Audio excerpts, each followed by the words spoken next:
and welcome to Logan Sounds Off, where I talk about books, music, and a whole lot more. I'm your host, Logan Kelly.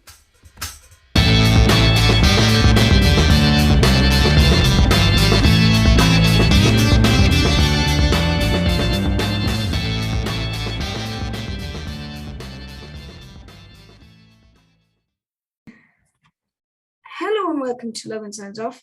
Today I am interviewing Garry McHugh. Now, full disclosure, Garry is a cousin of mine. Well, my mum's cousin. So I know of Garry. But how are you, Garry? I'm fine, and there's no problem being cousins. I'm glad we're related.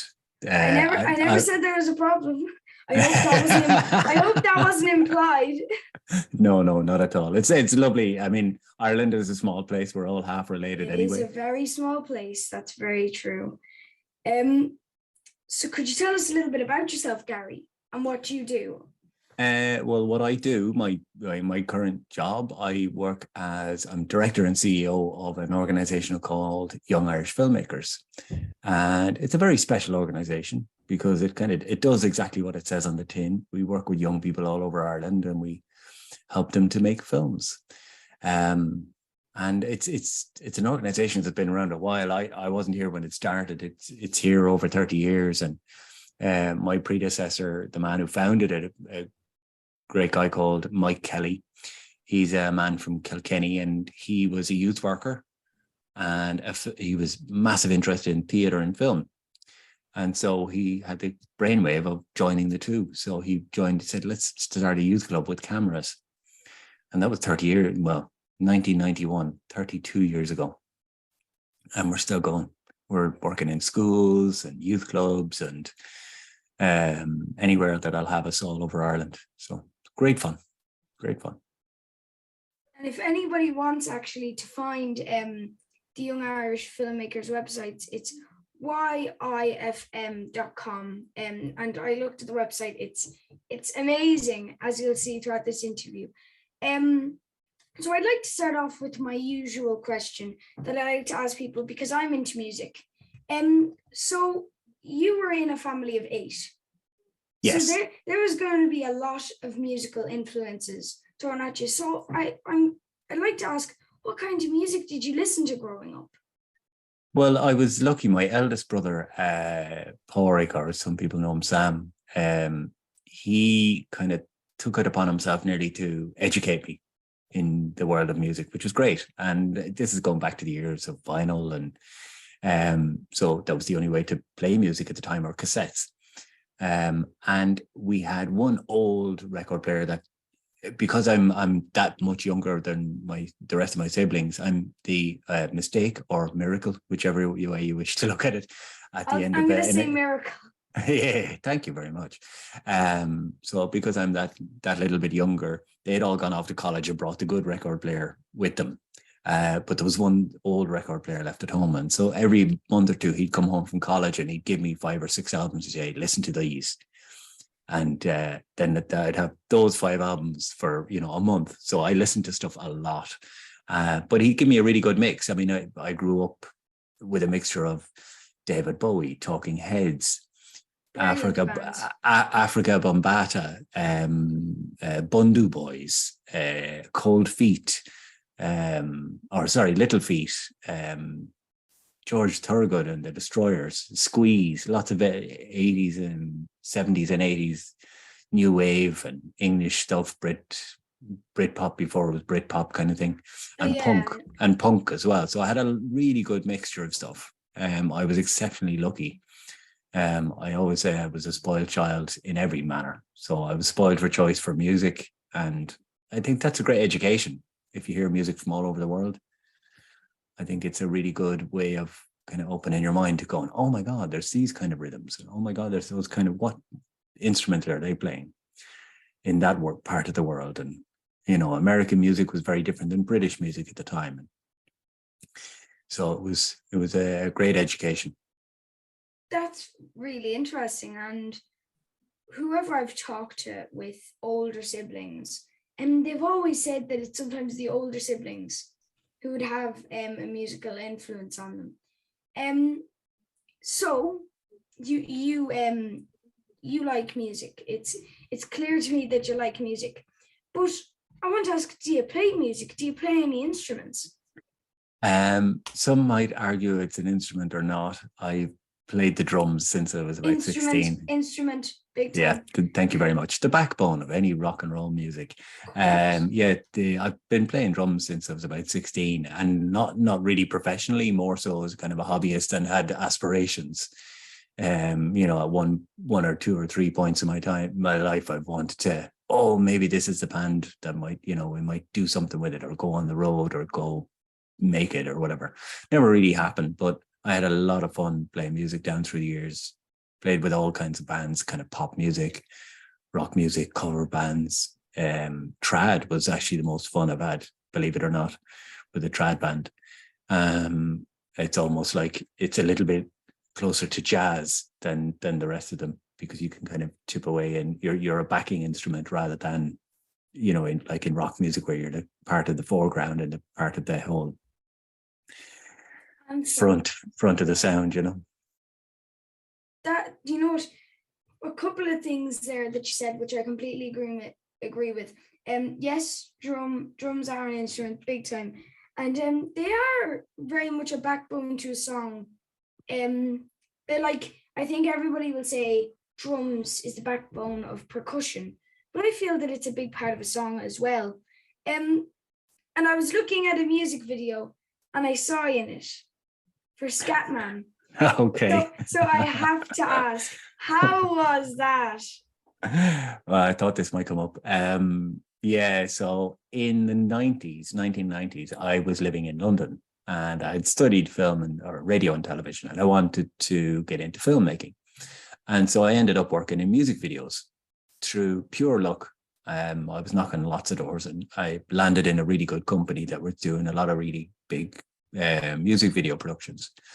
So I got to meet a load of my kind of idols, some very famous people and some not so famous. And Scatman John at the time was not famous. Let's understand that. So my friend was producing Scatman John's video. We'd never heard of him. The world hadn't heard of him at the time. And she said to me, "Garry, you play the drums, don't you?" And I went, "Yeah." She said, "Well, look, we need somebody to stand in. We've got people singing and dancing and doing all that for the video, but we need somebody who can actually look like they're playing the drums on the track." So she said, "Would you just put on this hat and jacket and, outfit and play in front of the film?" I said, "Yeah, no problem. How much am I getting paid?" Jokingly, I got 50 quid, right, on top of my day's rate. And she said, "Look, don't worry. It's going to be released in Holland, and that'll be it. Won't go anywhere." And 3 weeks later, it was on 17 times daily on MTV Europe. So needless to say, I couldn't walk down my own hometown without somebody shout, "Scat, man." So yeah, it was funny. I didn't play on the track when it was recorded. I think that would have been a producer or, a session musician. But I mimed to the drums in the Scatman video. So even still, that is massive. Hey, listen, I'm the one who probably got the credit for it, so I wasn't going to say no, and I probably got a few free drinks out of it down the local pub. So it was my little moment of fame. Yeah, well, 3 minutes for all that, it seems like it was worth it. All the kids in my class are always singing Scatman. It's mad.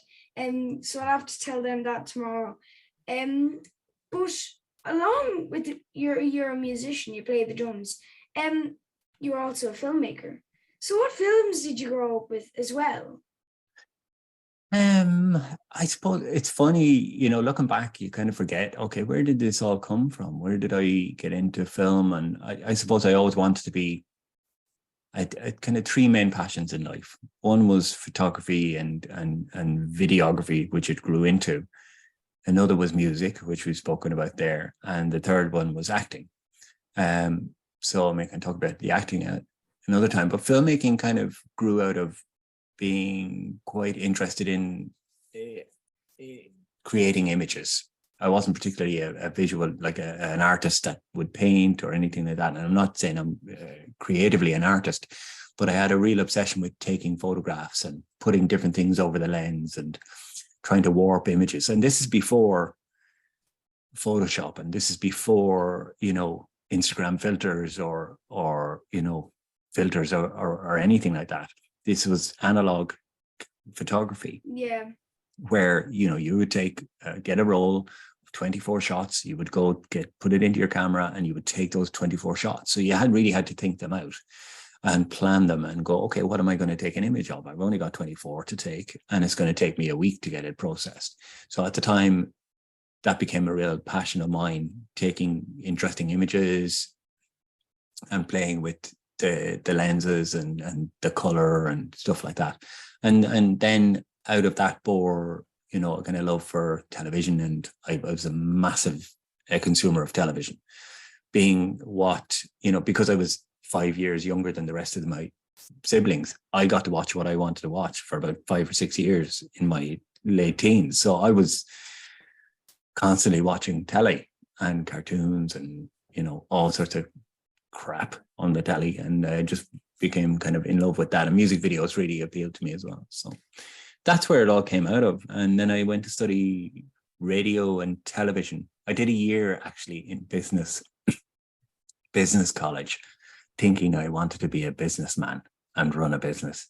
And within a year, I just realized, no, this is not for me. This is all about accounts and boring economics. And I just it didn't click with me. So I gave all that up. And then I went and did 3 years of post-leaving cert course in the Liberties in Dublin. And that was the really practical course, and really loved it. I got to do loads, create lots of work. And then I just, once I was done there, my sister was living in London, and I said, right, London's the place to be. I'm going to go. And I took my work experience and my CVs and knocked on doors until somebody let me in, and it took off from there then. That's a really cool story. And I like the fact that music videos sparked your kind of interest in filming. So you said there that you were knocking on people's doors and stuff. So when was your first kind of job as a filmmaker or an actor? Right. Okay. But as anyone in the film industry will tell you, you don't walk in the door and say, hi, I'm the next Steven Spielberg. And they go, oh, brilliant, you're here. And here's the camera, and here's the entire crew, go direct them. You always start at the bottom.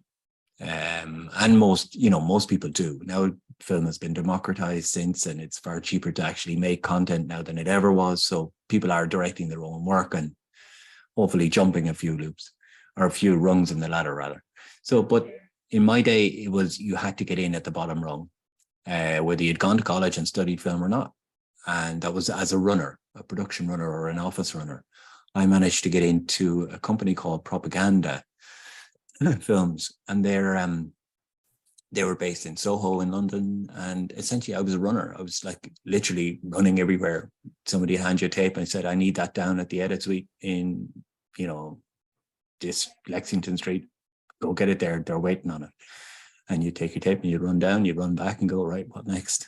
All right, I want 20 coffees delivered to this place. You know, all this sort of stuff. So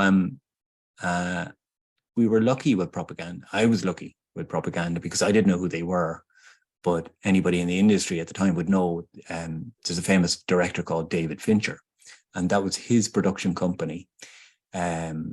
And he had a company in LA, a company in New York, and this was the one in London. And so they dealt with some really big names. So I just landed on my feet and worked hard and worked long hours and got paid really badly, but just soaked up everything I possibly could. And it just took off from there. And then I went freelance and started working with other producers and stuff. So, but it was all about brass neck, you know, just making, you know, inroads, not taking no for an answer, and working hard when you got there, you know. So you've definitely worked up all the way through the ladder in your filming and acting and everything. So a big part of your life now is the Young Irish Filmmakers Company. So when did you get into that? Well, as I said, I was in London in the 90s, and I came home at the end of the 90s, actually just before the millennium. And I was working in restaurants because I couldn't get work in film over here because nobody knew me. And then I moved home to Carlow to look after my mom at the time. And I was working actually in radio because I went, okay, I need a creative career of some description. I can't get any work in film. So I ended up working in CKR at the time, recording voiceovers and stuff like that for them. And that was great fun. Radio is a lot of fun. But it wasn't giving me a full-time position. And Young Irish Filmmakers, I'd heard through, a friend of a friend of a friend kind of thing. There was this crowd down in Kilkenny that were making movies. And so I, with this great CV that I thought I had, was like, well, I've worked as this, I've worked as that. Surely they'd be mad not to take me on. So I rang them up and said, look, I'd love to come down and chat, see if you've got any work for me. And I met Mike at the time. Mike Kelly was there, and he was getting ready to produce a feature film. And I was telling him, I've worked with this producer, that producer, this director, this, I was just, I was being all gung-ho and cocky and full of myself and telling him what I'd done and how great I am. That's how you get a job sometimes. Sometimes. Well, he was very nonplussed about this. And I was kind of going, who is this guy? Does he know what he's talking about at all? And then he went, well, what else do you do? As if to say, oh, no, it's okay. I know you can do that. That's great. But what else do you do? And I said, well, I play drums. And he started, and I do a bit of acting. I'm in the Amateur Dramatic Society here in Carlow. Oh, right. Okay. That's interesting. And and at the time I was running with a friend, we were running a drumming circle for young people. And I told him I'm running a drumming circle for young people. And he went, okay, when can you start? So I was like, what? So what clicked with me then was it wasn't all this, professional work that I'd done. The professional work is great. That means you know how the industry works. But can you actually work with young people, which was more important to him? And that was key. And I always remember that day. I still recount it to people. I probably bored lots of people with it around here. But I still remember that day when I realized, that's what he wanted to know. Can I actually work with young people?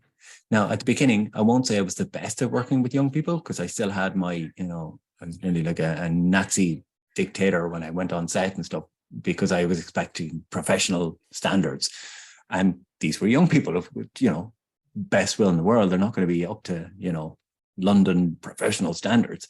So, but I slowly but surely kind of realized that he was right. And it's about developing the person and helping them find their creative juices and help them find their creative journey and their pathway and stuff like that.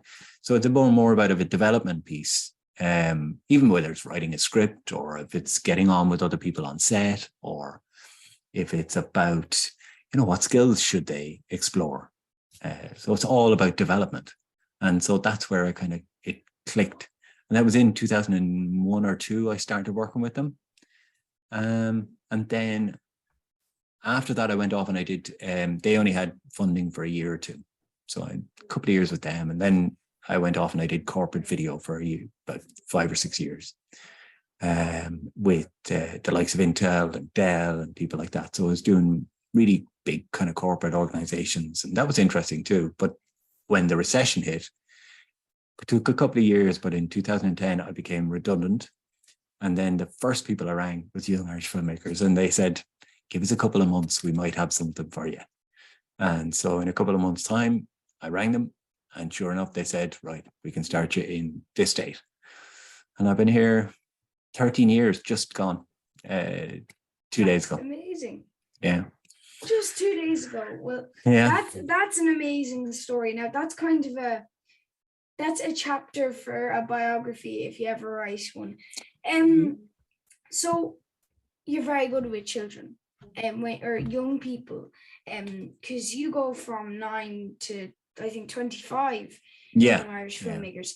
So what do you feel is important for children when they're young?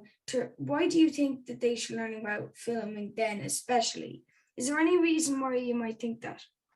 Well, I mean, I think filmmaking is it is an art form. It's a creative art form, and there's lots of arms to it. And And one thing I say about youth work and kind of youth development fits really well in with filmmaking. And the reason is because with filmmaking, you need all types of people. Yes. You need the visual ones. You need the creative kind of writers. You need someone who's got an artistic flair or painting flair that might be able to do the sets. You need the gregarious ones, or the people who are not afraid to, the exhibitionists who are not afraid to go in front of camera and be a comedian or be serious or be a good actor. And you need the gadgety ones or the technical ones to do all the technical stuff or the editing. So it takes a lot of different types of people to create a film. So you've got this group collaborating with all these different skills with one goal in mind to make this film. And to me, that's a great way to work with any group of people, young or old. And in fact, this week I've been working with a group of vulnerable adults who are less abled and might have kind of learning difficulties. But again, you can work with them and bring all their skills to the fore. And it's a lovely way to work with people. So to me, I mean, we still try and, at the upper end of what we do, we try and get young people into college and help them in their career. But even at the beginning of their kind of engagement with film, it's about creative expression. It's about communication. It's about teamwork. And those are all valuable skills to anybody, no matter what they end up doing. I can definitely see what you mean by all the different people that you need to make a film, because it does take a lot of people. I did a course up at DCU in a thing called CTYI, and the course was called Director's Cut, and I did it, and I had 8 people on my team. It wasn't a big film or anything, but I had 8 people on my team, and I found it very interesting, the making of a film. So what I was thinking in my head, I was looking at the teachers, and the teachers in CTYI, they're always very engaged and happy with what they're teaching about. But they never really show what their favorite thing is. So I want to ask you, do you have a favorite thing about young Irish filmmakers at all? What I love most, I mean, I've had a couple of different jobs while I'm here, 13 years, and now I'm the director and CEO, which is lovely. I'm at the top, if you want, but I mean, we're a very flat organization in the sense that we try and treat everybody equal in terms of the staff. And so, but down through the years, I think my most favorite thing is working with groups of young people who really want to engage with filmmaking as a process. Because sometimes you go out to a school and they might not be, they're a bit nonplussed about it. They go, oh, okay, might do this, might do that.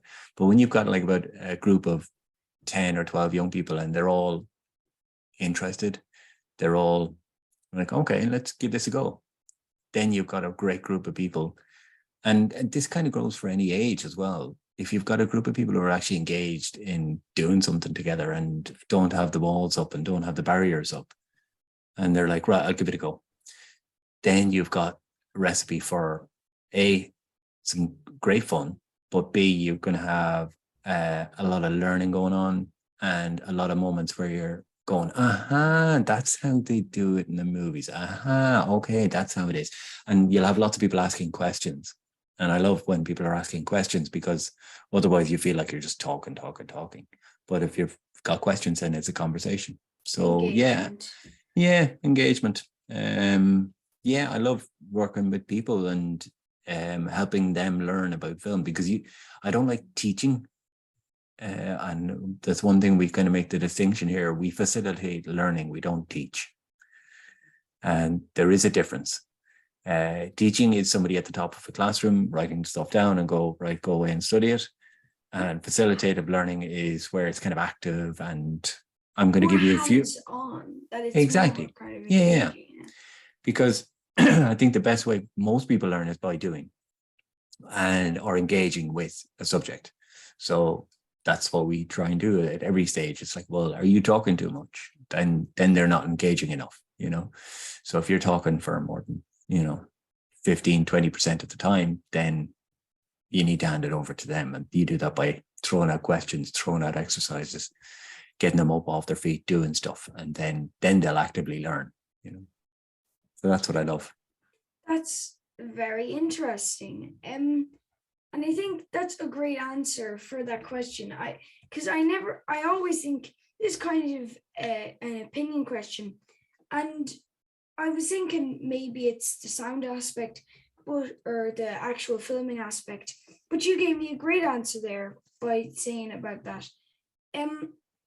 For my last question, which is just me asking a question personally to you, I am a big fan of Artemis Fowl. So I wanted to ask, what was it like meeting Ferdia Shaw, the actor of Artemis Fowl, if anybody doesn't know who he is? Well, let me tell you. No, he's a lovely chap. Ferdy is an absolute gentleman. And sure, I knew him before he was even a glint in Artemis's eye. We knew, obviously we're based in Kilkenny, and Ferdia and his family live in Kilkenny. And so Ferdy would have been part of Ireland. Oh, why, thank you. But Ferdy would have been coming here. He would have come to our summer camps, and then he joined up in the after schools program, which runs every week. And so very clever chap, very engaged, really good actor. And so we didn't know he was going for this audition. We found out about it afterwards. And so for us, it was just as much as a surprise as anybody else. So we were delighted for him and congratulated him, but again, didn't treat him any differently. And he didn't expect to be treated any differently, which is, I think, the mark of a gentleman. So I think he's got a great career ahead of him if he decides to continue with it. And if not, he's had an amazing journey with Artemis Fowl, and he did a great job. Fair play to him. He's a lovely young man. So yeah, go Ferdy. I've saw some of the behind the scenes, and he seems like a lovely guy. And I saw some of like the stunts during it, and I thought it was amazing how they made Artemis Fowl. It's amazing. If anybody hasn't watched it, actually, it's on Disney Plus, and it's an amazing film. And then the book's by Owen Colfer, who again, an amazing author. His stuff is very out there, but very, very good. Well, I've asked you all my questions. You've answered them perfectly, and you give me a whole story now that that will definitely stay with me. But thank you so much, Garry, for joining me today. I've really enjoyed talking to you, and you've been very interesting throughout the whole interview. So thank you so much. Logan, you're an absolute gent. Thanks a million. And I look forward to seeing you soon. Take care. Thank you. Bye, Garry. See you now. Bye-bye.